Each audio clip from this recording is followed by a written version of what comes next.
Welcome everybody to GoLocal Live. I'm Josh Fenton, CEO and co-founder. A couple quick things before we go to an interesting interview on what's going on in Rhode Island seafood community.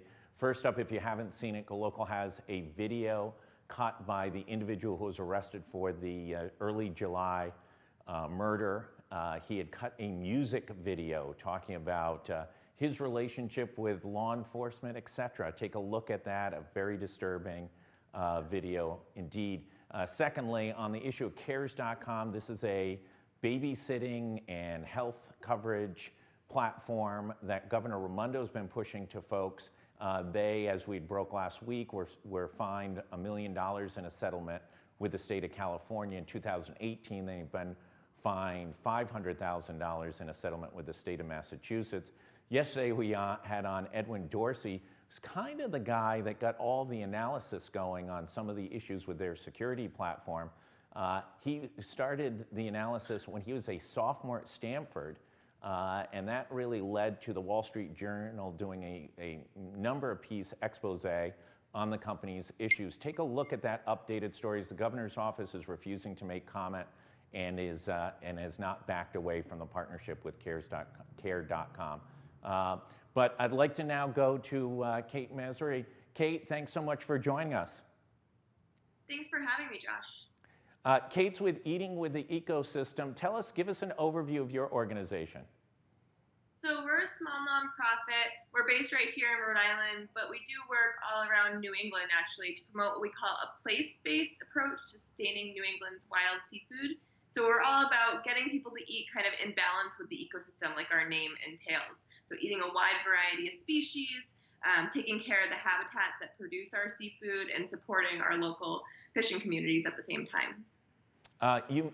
The organization has sort of a five-pronged platform. I want to go to really what I think is one of the most important ones from a environmental standpoint. I don't know if everybody remembers a Sunday featured piece on the New York Times of what the global impact was of a kiwi coming up from New Zealand to be delivered to a Whole Foods in New England, but the carbon impact was significant. You talk a lot about proximity. Here we are living in one of the areas of the richest seafood, and yet we don't always take advantage of it. We had a report about a year or so ago about how calamari gets processed here, shipped to China to get further processed, shipped back to Rhode Island to get served at Rhode Island's restaurants. Seems like a fool's errand. Talk about proximity. Yes, so proximity for us is all about eating local. We're super lucky here in Rhode Island to live. We're in the ocean state, so we live close to all these bodies of water that produce all these delicious seafood species for us to enjoy. Actually, over 100 different edible species come out of our Rhode Island waters, which means that we could actually be eating this wide variety of species. And so you mentioned like species getting exported. We actually, in Rhode Island, import the majority of our seafood that we eat, despite catching this a bounty of different species. Instead, we import things like shrimp and salmon and canned tuna and tilapia and things like that, when we actually have all these delicious local species that we could be eating, but there's not demand for them here. So we end up sending them away. And then because of COVID right now, our foreign markets are now impacted. And so our fishing communities are really feeling it. So is part of the problem on the preference of the consumer just the lack of education, marketing by the shell fishermen, by fishermen in New England to be able to get people to try some of these other species? Yeah, I think a big part of it is this kind of lack of demand from the consumer. And if there's lack of awareness of what species are local and the fact that we actually do land all these delicious species here in New England.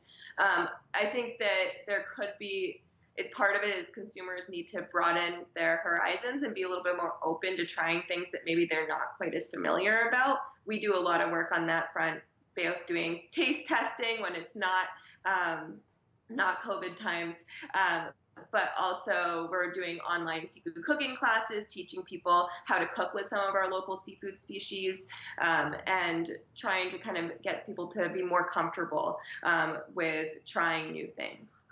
So the coronavirus has impacted folks, but it's also taken away sort of the restaurant industry or dramatically impacted that. But there's also now some ability to sell directly to consumer. Let's walk through that a little bit. If I'm a fisherman, how can somebody who lives in Rhode Island buy directly from that fisherman?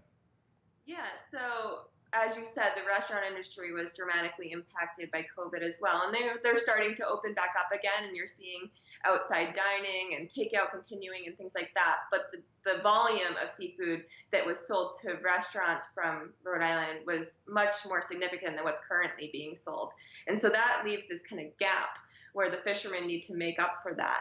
And so the state, so the Rhode Island Department of Environmental Management, passed emergency legislation that allowed fishermen to get a direct sales permit, which means that they can sell their catch direct from their boat to local consumers as long as they have this permit.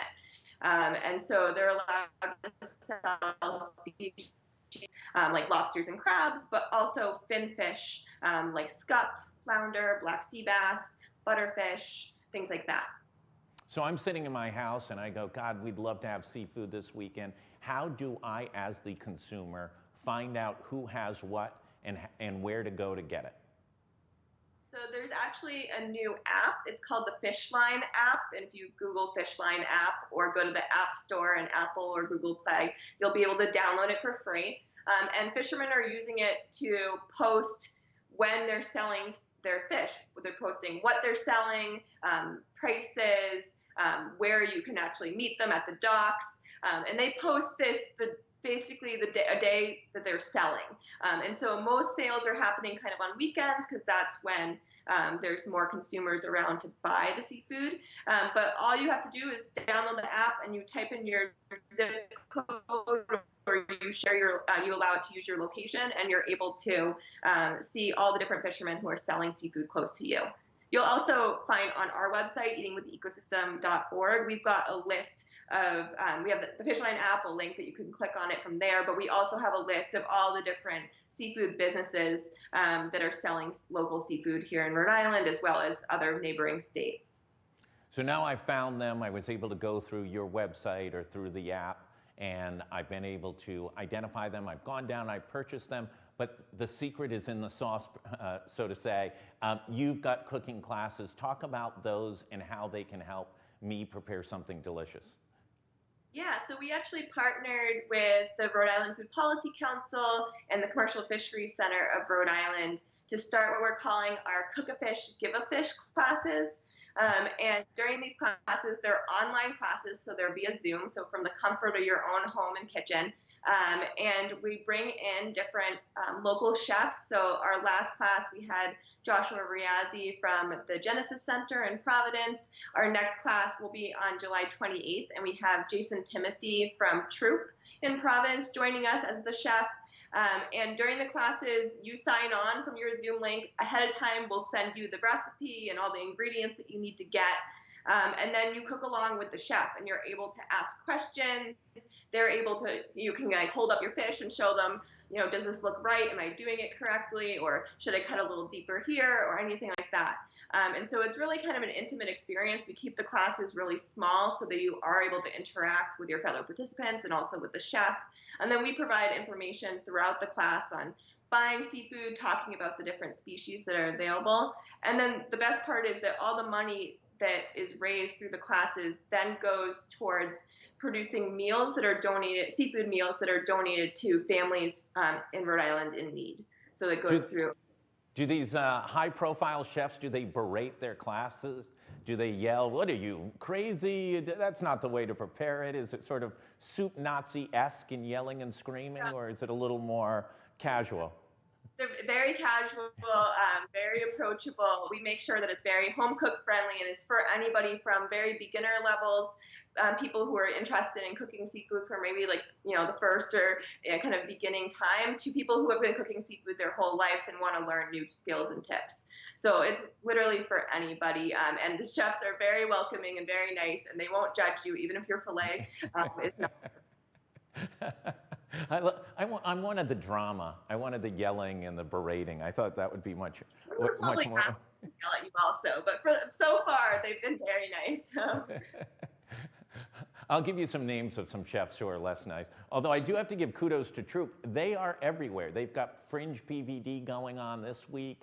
And we had some folks from Troop on recently. They seem to be touching and doing something with just about everybody in Rhode Island. What's the danger for the fishing industry during this period of time? Listen, there's not going to be a quick solution to the coronavirus.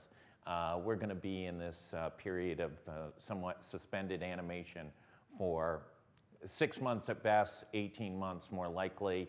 We're going to have businesses open and close. Some businesses have already closed. Restaurant list is growing and growing of the number of restaurants that are closed for good. How can fishermen battle through this and the fishing industry battle, both men and women, and how can we support them on a day-to-day basis? Well, one thing about I feel like the Rhode Island fishing industry is that they're very resilient. They're very creative and they're good at kind of working through different situations and coming up with new solutions and ideas.